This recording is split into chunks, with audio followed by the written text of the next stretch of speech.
Hello and welcome back to another episode. It has been a few weeks since the last one. Well, it's been a little bit longer than planned since the last one. But at least the Chase the Skies drop has just released. Okay, well, I procrastinated even more, and the Copper Age drop has also come out now. So if I don't get my ass in gear with this video, Mounts of Mayhem's going to drop as well. So yeah. Oh, okay. Well, it's been a little bit longer than we first thought, so it has been a while. Few things have changed. First thing you might be able to notice is the giant render distance here. I have got a PC now. I'm not using not crummy because it worked, but a working laptop. And I have got the Bobby mod to up the render distance up to 64 so we can just see loads because it looks so much better like this. And have I been burnt out? Might have been burnt out. Haven't played too much.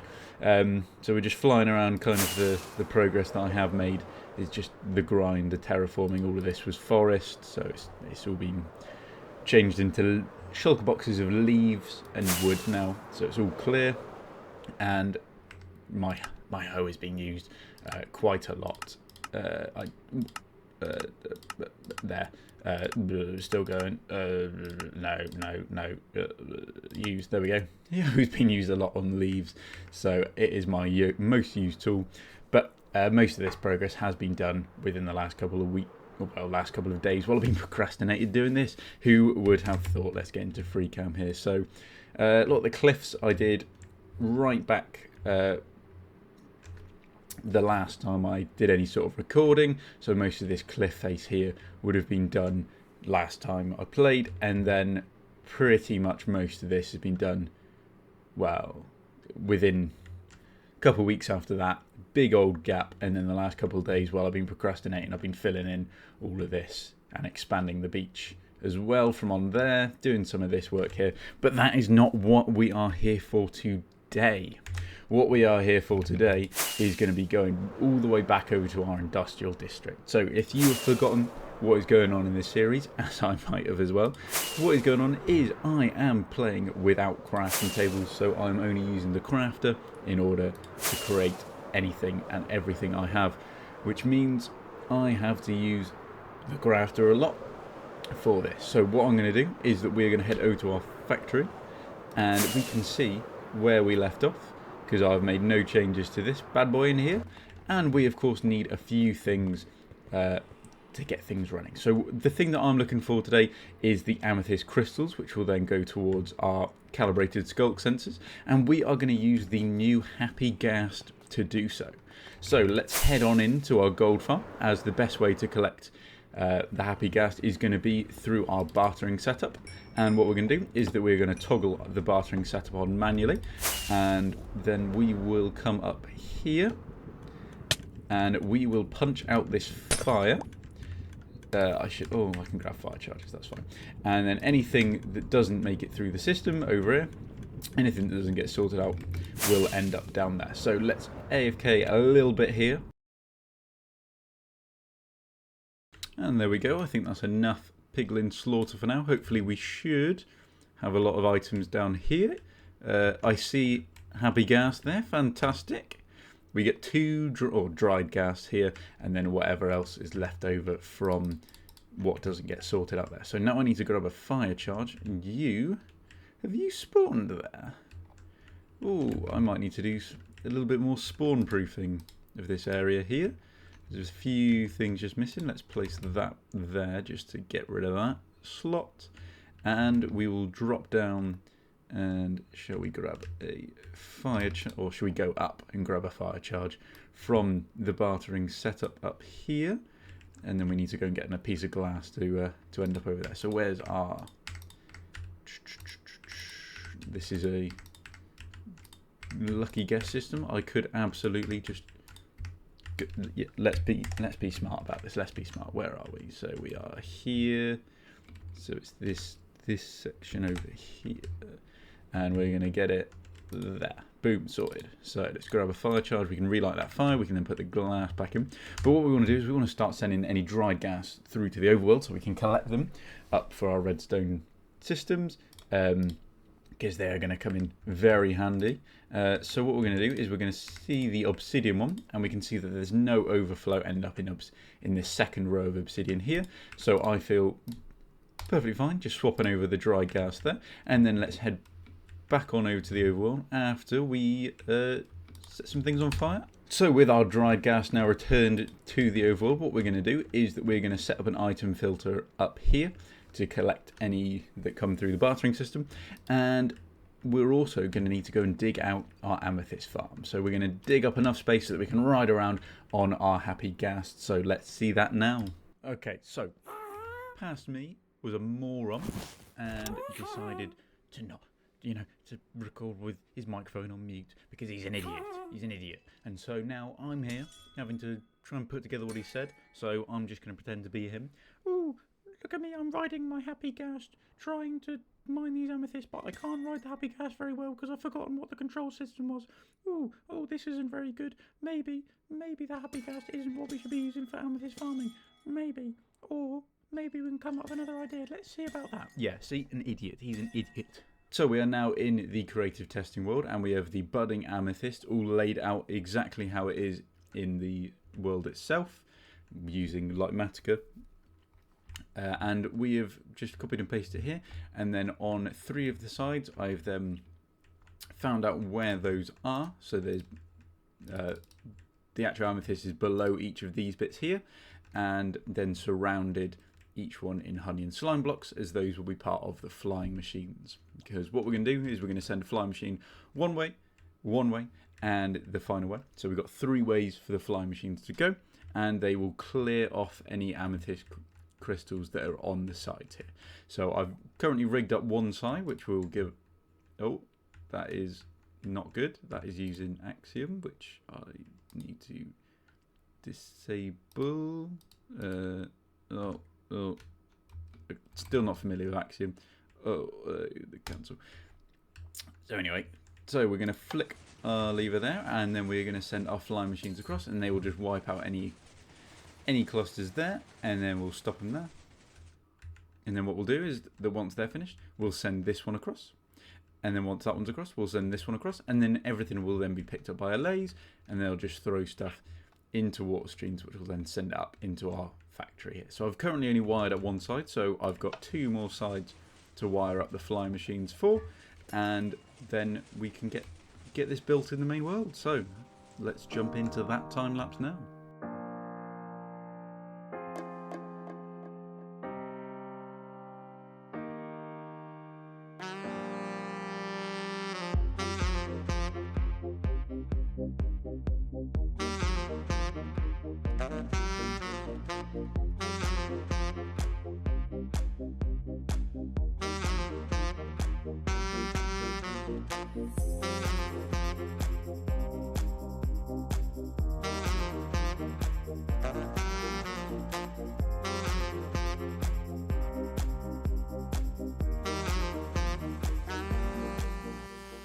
Chicken and a can of Coke, best in the world. Well, right, so if we have a look at this here, we can see that even the top players in this game, they make mistakes. We can see from this clip here that he's removed all the lighting, and then all the mobs have spawned. Now we clearly don't want that, because there's creepers down there. That's going to blow up the nice freshly built farm.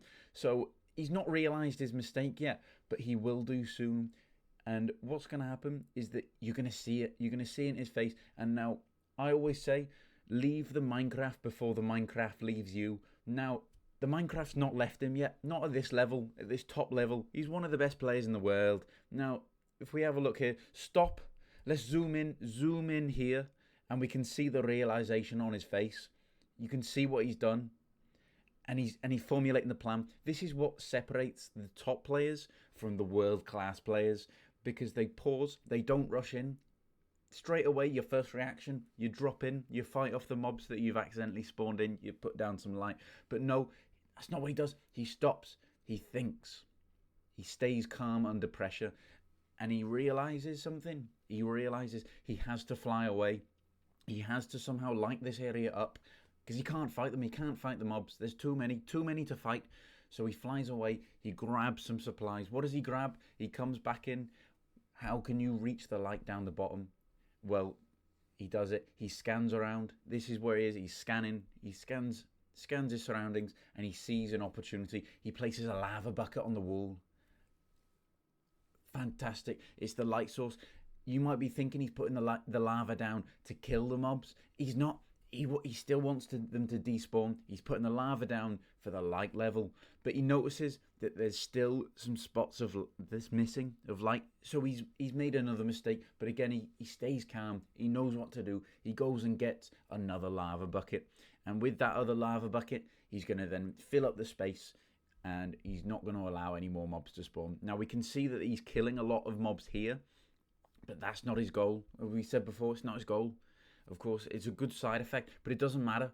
All that's going to be left over after is any mobs holding something. So we can see here, he's going to come back in. He's going to rectify his mistakes. He's going to play that lava bucket there.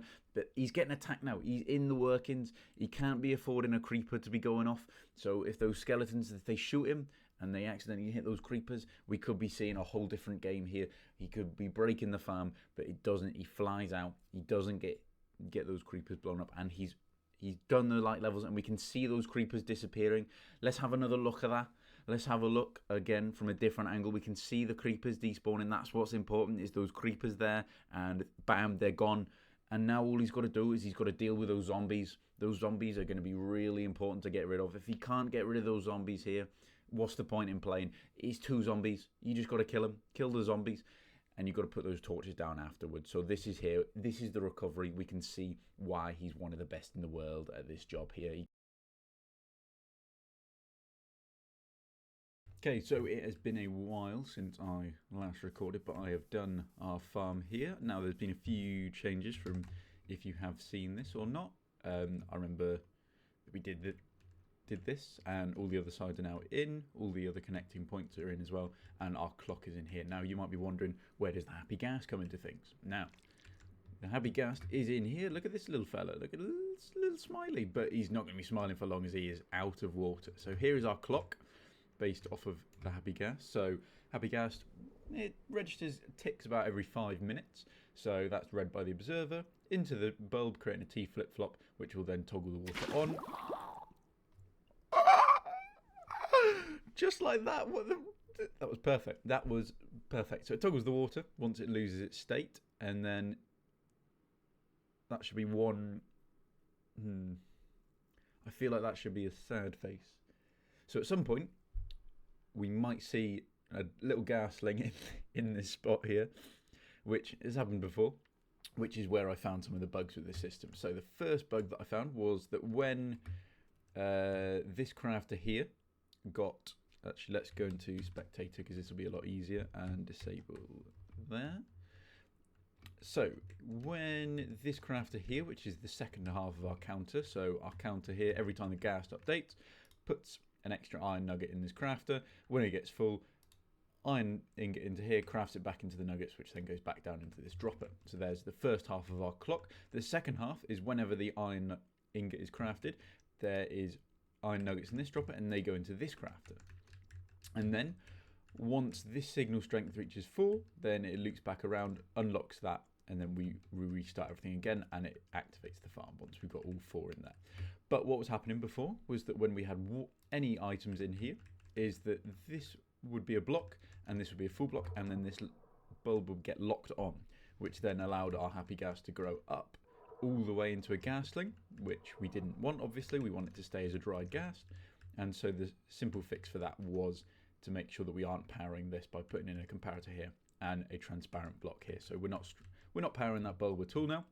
And the second change was that the small pulse that we get off of there was not long enough. So I've just added a T flip-flop, which will just toggle these redstone lines, which will then send off our flying machine. So how about let's return to the ground and back into survival here. So how about we set this bad boy off manually and come on up here. Where are we in relation to our timers? Perfect, we're right here. So if we just simulate this activating by moving all of those across, and we can hear and we can see it going. So these ones will go across first. Then when those make it, then it'll toggle those ones. Fantastic. And nothing's breaking. Double fantastic that nothing's breaking. You know how flying machines are. And then the top ones go. And then, oh, there we go. So you can see that there are a few places where some crystals still are, but that's based off of the position of other blocks. So as you can see, that crystal there is behind, that one there. So let's run around. Let's grab up our amethyst shards. But we don't want to be doing this all the time. We're not a chump. So instead, what I'm doing is that we are going to need to go and get some allays, because I've not actually used allays before, and so this will be a first time for me, and we also want to be using them for a future farm as well. So let's cut to that. There we go. You can see where all the crystals are, and you can see kind of there's a few getting stuck around, so the allay should hopefully go and get those. But yeah, it works. Couple stacks there. That's perfect. Now let's just make sure that our Ghast is in the right state. Yeah, that's fine, although I would prefer it to lose its thing. So how about we just test whether or not these come back properly as well. So let's pop them in there, register that, and then they go back in the reverse order. So that's one's working well, and then yeah, that's got water, so that's fine, I guess, but I'd rather it not have water. But that's fine. That's fine. That'll be fine like that. They all return perfectly. They all return like that, and we're good. There we go. So I went on an adventure to a nearby pillager outpost, and I brought back 2 allays in a boat. I'm so glad of these new lead mechanics, where you can lead the boat. So we just took them all past our nice terrain. Okay, so if we drop down here, take a bit of damage, we've got a nice little underwater system here. And that connects up to our storage system, our crafting factory. And if we pop up through here, we can see that no block is going off. But because they are incredibly irritating, I've disabled that. So let us hand our allays, our amethyst shards, and free them. And that should be us done, as long as I remember to close the trapdoors every time. Yeah, that should be us done. What I'm going to do is we're going to test this out here. Let's grab ourselves a fortune pickaxe and fly on up and try and get one of these. There we go. And whoop, clear some of them out. I don't think they'll be able to reach the ones up here, but that's all right. Where have we got some more? Oh, no, missed. Have they? I don't know. I completely missed it if they have. I don't think I'll get any from that one. Well, I think that's a success here. So all we've got is note block, observers, hop a minecart underneath, and then another observer into a dropper. So quite a simple way of managing that. And that is our amethyst farm done, which is another thing we can now tick off of our list. So happy with that. We're all been closed in. Drop out through here. So as you can see, they're going to go through this area here, and then this leads just out to where our other farms lead up. So I just picked up some paper from there, so this connects to our paper farm, cobble, some of all of the farms over there, and then joins up into the system, which is currently off because I didn't want to. I was getting a lot of lag. Well, no, I wasn't. I don't remember why I turned it off. It was just easier. I wasn't needing anything on, so I left it off.